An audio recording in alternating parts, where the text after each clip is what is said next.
नमस्कार।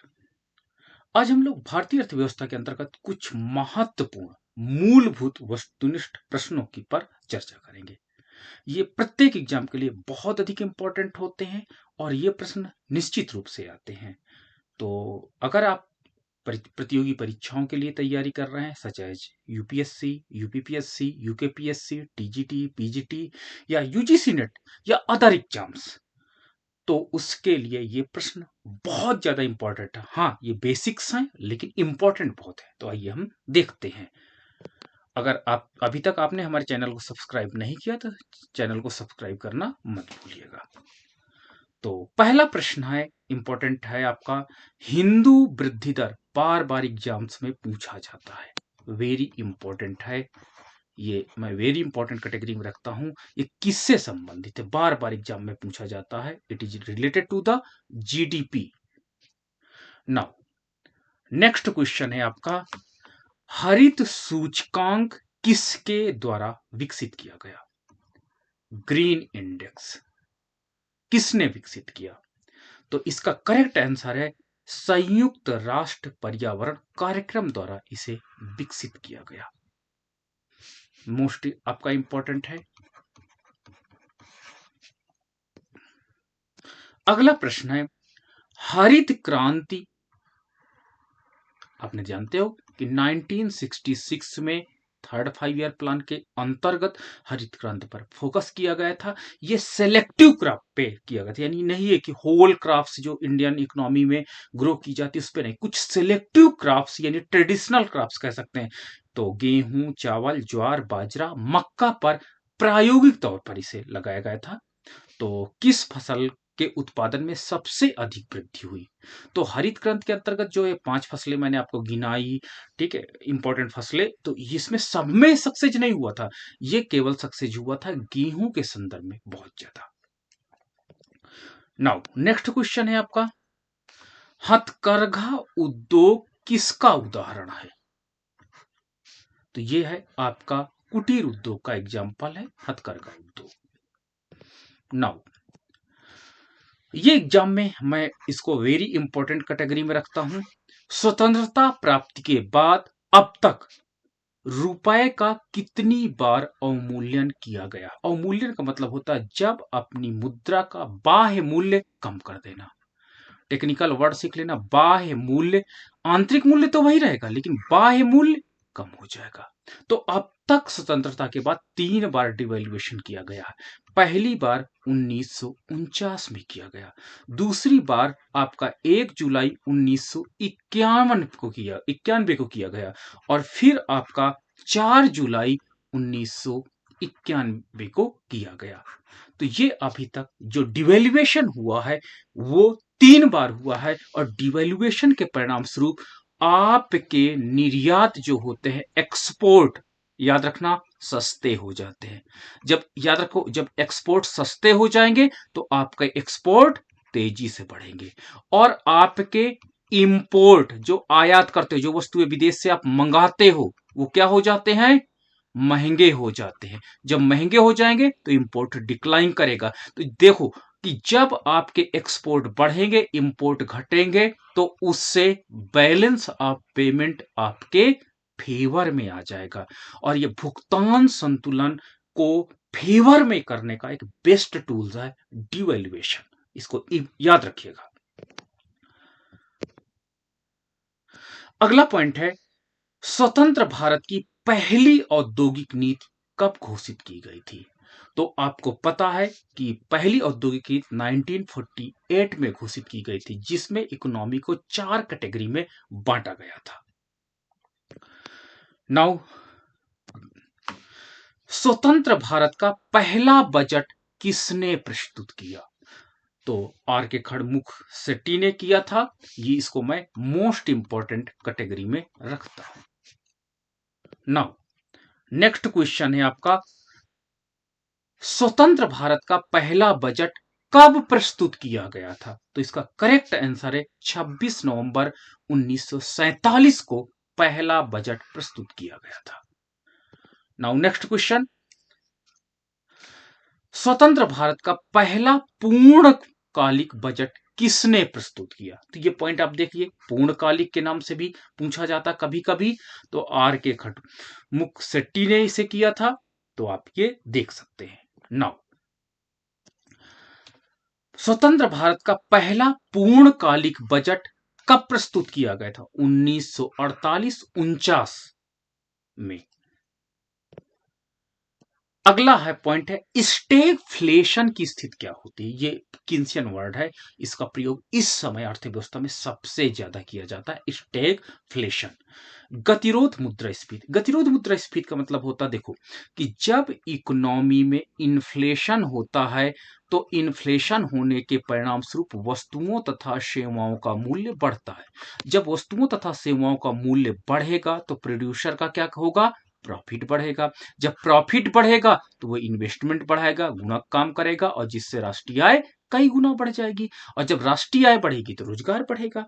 लेकिन जब अर्थव्यवस्था में वस्तुओं और सेवाओं का मूल्य बढ़े लेकिन रोजगार ना बढ़े, ठीक है, ये पॉइंट याद रखिएगा। जब नॉर्मल इन्फ्लेशन में क्या होता है, वस्तुओं तथा सेवाओं का मूल्य बढ़ता और उसके परिणाम स्वरूप रोजगार भी बढ़े, तो ये इन्फ्लेशन कहलाता है। लेकिन जब अर्थव्यवस्था में वस्तुओं तथा सेवाओं का मूल्य बढ़े लेकिन अर्थव्यवस्था में रोजगार ना बढ़े, तो इस स्थिति को आप स्टैगफ्लेशन कहोगे।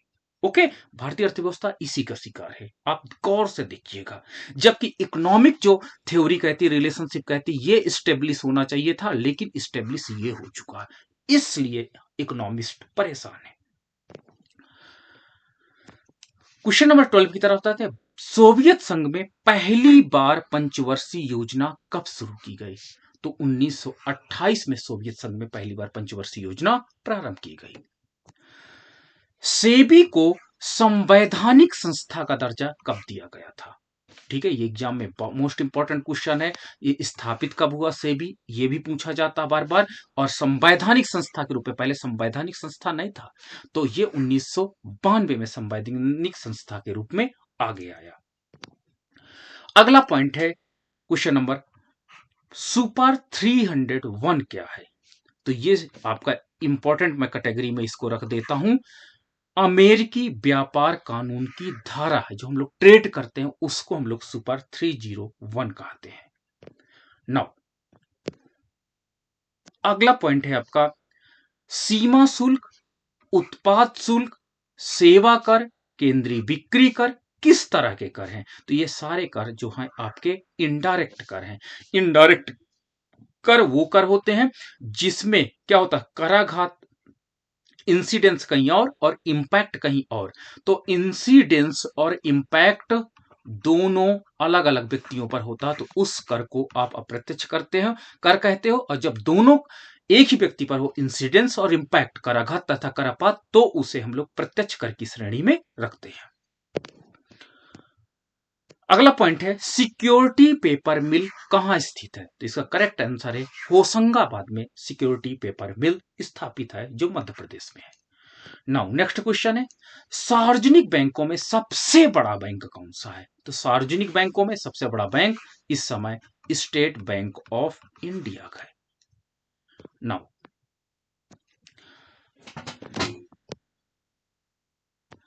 सामूहिक स्तर पर आर्थिक समस्याएं, जैसे सारी अर्थव्यवस्था में कुल उपभोग की समस्या, कुल रोजगार की समस्या, राष्ट्रीय आय आदि का अध्ययन किसमें किया जाता है? तो इसका करेक्ट आंसर है समष्टि अर्थशास्त्र के अंतर्गत इन सारे पॉइंट्स पर अध्ययन किया जाता है।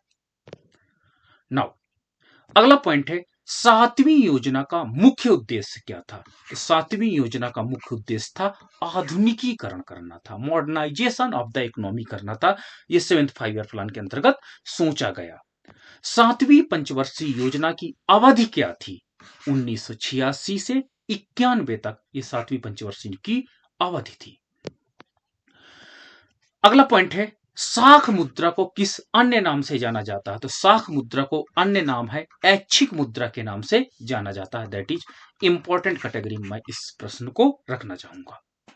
नाउ, क्वेश्चन नंबर 22 है, सहकारी साख संगठन का शुभारंभ कब हुआ? तो सहकारी साख संगठन ये आपका 1904 में शुभारंभ हुआ। इसको मैं मोस्ट इंपॉर्टेंट कैटेगरी में प्रश्न को रखूंगा। नाउ, चीप मनी, सस्ती मुद्रा का क्या तात्पर्य है? जिस मुद्रा, जब अर्थव्यवस्था में जिस मुद्रा के लिए ब्याज की दर कम हो, यानी कम ब्याज पे अवेलेबल हो जाए, वो मुद्रा आपकी सस्ती मुद्रा यानी चीप मनी कहलाएगी। इसको मैं इंपॉर्टेंट कैटेगरी में रखूंगा। बार बार एग्जाम में ये प्रश्न रिपीट हुए हैं, इसलिए मैं आपके साथ ये रिवीजन कर रहा हूं। सर्वोदय योजना के संस्थापक कौन थे? तो सर्वोदय योजना के संस्थापक जयप्रकाश नारायण जी थे। नौ, सर्वोदय योजना का विकास किसने किया? तो इसको जयप्रकाश नारायण जी ने ही विकास किया। सर्वाधिक समुद्री मछलियां किस राज्य में पकड़ी जाती है? तो इसका करेक्ट आंसर आपको लगता होगा साउथ इंडिया में। नो, गुजरात में सबसे ज्यादा जो समुद्री मछलियां हैं वो पकड़ी जाती हैं। अगला प्रश्न है, सरकारी टकसाले किन शहरों में स्थित हैं? इसको मैं मोस्ट इंपॉर्टेंट कैटेगरी में रखूंगा प्रश्न को। यह है आपके जो टकसाले हैं, मुंबई, कोलकाता, हैदराबाद और नोएडा। ये बार बार एग्जाम में प्रश्न पूछा गया है इस पे। अगला पॉइंट है, सरकार द्वारा पुरानी मुद्रा बंद करके नई मुद्रा चलाना क्या कहलाता है? अभी मोदी जी ने जब 2016 में किया तो इसे हम विमुद्रीकरण की संज्ञा देते हैं, डिमोनेटाइजेशन देखते हैं। और इसके विषय में अगर आप विस्तृत जानना चाहते हो तो हमारे चैनल में आप देख सकते हो, करंट इकोनॉमी के सेक्शन में आप विमुद्रीकरण का एक स्पेशल वीडियो बनाया गया है जो आपको इकोनॉमिक्स की इसके और डायमेंशन पे बात करेगा। क्वेश्चन नंबर 29 है, सरकार अर्थोपाय ऋण कहां से लेती है? ठीक है, सरकार अपना काम करने के लिए ऋण कहां से लेती है? तो करेक्ट आंसर है रिजर्व बैंक ऑफ इंडिया से लेती है। अगला पॉइंट है, सबला योजना का दूसरा नाम क्या है? तो इसका करेक्ट दूसरा नाम है राजीव गांधी किशोरी आधिकारिकता योजना। इसको आप इंपॉर्टेंट कैटेगरी में जरूर रखिए। नाउ, क्वेश्चन नंबर 31 है, सकल घरेलू यानी जीडीपी में कृषि एवं संबंधित क्षेत्र का हिस्सा वर्तमान में कितना है? तो घट करके दे रखो 13.767 है, जो इस समय सबसे कम है। सबसे ज्यादा सेवा क्षेत्र का है। ये पॉइंट याद रखिएगा, एग्जाम में इंपॉर्टेंट कैटेगरी में इसको रख रहा हूं। अगला पॉइंट है, संशोधित मूल्य वर्धित कर यानी मोड वैट का संबंध किससे है? तो इसका संबंध उत्पाद शुल्क से है। क्वेश्चन नंबर 33 की तरफ बढ़ते हैं, संरचनात्मक बेरोजगारी का प्रमुख कारण क्या है? तो संरचनात्मक, जब आपका अपर्याप्त उत्पादन क्षमता हो, यानी आपके पास ढांचा बहुत बड़ा हो लेकिन स्किल्ड यानी उस संरचना के अनुसार उत्पादन उतना ना हो पाए। सपोज दैट एक ऑफिस है, आपके पास बड़े अच्छे अच्छे कंप्यूटर हैं, सब कुछ लगा है, लेकिन उन कंप्यूटरों का अच्छा प्रयोग ना हो पाए, तो इसे संरचनात्मक बेरोजगारी की संज्ञा दी जाएगी। संपदा कर भारत में कब लागू हुआ? ये थोड़ा इनकरेक्ट क्वेश्चन है, इसको हम बाद में डिस्कस करेंगे। श्वेत क्रांति किससे संबंधित है? तो दुग्ध उत्पादन से श्वेत क्रांति संबंधित है। शेयर बाजार का प्रभावपूर्ण नियंत्रण कौन करता है? सेबी शेयर बाजार का प्रभावपूर्ण नियंत्रण करता है। शून्य आधारित बजट, पीटर अपायर का नाम आपने सुना होगा, जो शून्य आधारित बजट को दिया था, पीटर अपायर नाम से याद रखिएगा, बार बार एग्जाम में पूछा गया। ये तकनीक किस देश से लिया गया? संयुक्त राज्य अमेरिका में ये कॉन्सेप्ट चलता था, वहां से हम लोगों ने लिया। व्यापारिक या नकदी फसलें कौन कौन सी होती, जिसको बेचने से डायरेक्ट हम लोग कंज्यूम नहीं करते, बल्कि उनको बेचते हैं, बेचने के बाद उससे पैसा पाते हैं, तो उन्हें व्यापारिक क्रॉप्स कहते हैं। जैसे मान लीजिए मिंट है, पिपरमिंट जिसको आप लोग बोलते हो, मिंट फार्मिंग कहलाती है। तो मिंट फार्मिंग, एलोवेरा फार्मिंग, अब एलोवेरा तो आप डायरेक्ट कंज्यूम नहीं करोगे, नहीं, इसको बेचोगे मार्केट में, बेचने के बाद फिर आप मनी अर्न करोगे उससे भी, तो ये कहलाती है व्यापारिक, या जिसको बेचने से आपको नकद मिल जाए। जैसे कपास, जैसे गन्ना, तिलहन, चाय, जूट, तंबाकू, इनको कोई बड़ी मात्रा में ना तो उपभोग कर सकता है और ना तो इनको डायरेक्ट प्रयोग में लाया जाता है। वैट किस प्रकार का कर है? तो ये वैट अप्रत्यक्ष कर है। वे कौन से बैंक हैं जिन्होंने किसानों की को अपने तक पहुंच आसान बनाने के लिए किसान क्लब बनाए? तो क्षेत्रीय ग्रामीण बैंकों ने किसान क्लब बनाया था। विश्व में समुद्री मत्स्य उत्पादन में भारत का कौन सा स्थान है? तो भारत का स्थान छठा है समुद्री मत्स्य उत्पादन में। ये इंपॉर्टेंट क्वेश्चन है, बार बार एग्जाम में पूछा गया है। विश्व में सबसे अधिक सहकारी संस्थाएं किस देश में है? तो सहकारी संस्थाएं सबसे ज्यादा कहां पर है? भारत में है। सहकारी संस्थाओं के विषय में आपको ज्यादा जानकारी करना, आप हमारे वीडियो लिंक में इंडियन इकोनॉमी प्लेलिस्ट में आप चले जाइए, वहां पर आप देख सकते हो। विश्व में मसालों के सबसे बड़े उत्पादक और उपभोक्ता निर्यातक होने का गौरव किस देश को? यानी हम सबसे ज्यादा उत्पादन भी करते हैं, उपभोग भी वो करता है और निर्यात भी करता है, तो वो कौन है? भारत है। ये तीनों मामले में सबसे ज्यादा आगे है। विश्व अंतर्देशीय मत्स्य उत्पादन में भारत का कौन सा स्थान है? दूसरा स्थान है। विश्व का सबसे बड़ा चमड़ा उत्पादक देश कौन सा है? तो चमड़ा उत्पादन में भारत पहले नंबर पर है। विश्व आर्थिक जोन अधिनियम संसद द्वारा कब पारित किया गया? तो विशेष आर्थिक जोन अधिनियम, स्पेशल इकोनॉमिक जोन जिसको आप कहते हैं SEZ के नाम से जाना जाता है, ये कब बना था? 2005 में यह कॉन्सेप्ट आया था। विदेशों में स्थित विदेशी बैंक के साथ विदेशी मुद्रा में भारतीय बैंकों द्वारा रखे गए खाते को क्या कहलाता है? इसको नेस्ट्रो अकाउंट कहलाएगा। इसको आप मोस्ट इंपॉर्टेंट कैटेगरी में रख लीजिए। विदेश में जो विदेशी बैंक होते हैं, विदेशी मुद्रा में भारतीय बैंक द्वारा, जो हमारे बैंक अपनी जैसे विदेशी मुद्रा है उसको उसमें रखते हैं, तो उस अकाउंट को नेस्ट्रो अकाउंट के नाम से जाना जाता है। विदेशी विनिमय प्रबंधन अधिनियम कब लागू हुआ? तो यह प्रबंधन अधिनियम 2003 में लागू हुआ। वित्त आयोग का गठन संविधान के किस अनुच्छेद के अंतर्गत किया? तो वित्त आयोग का गठन संविधान के 280 अनुच्छेद के अंतर्गत किया गया। वित्त आयोग का अध्यक्ष किसे बनाया गया था? तो विजय एल केलकर को वित्त आयोग का अध्यक्ष बनाया गया था।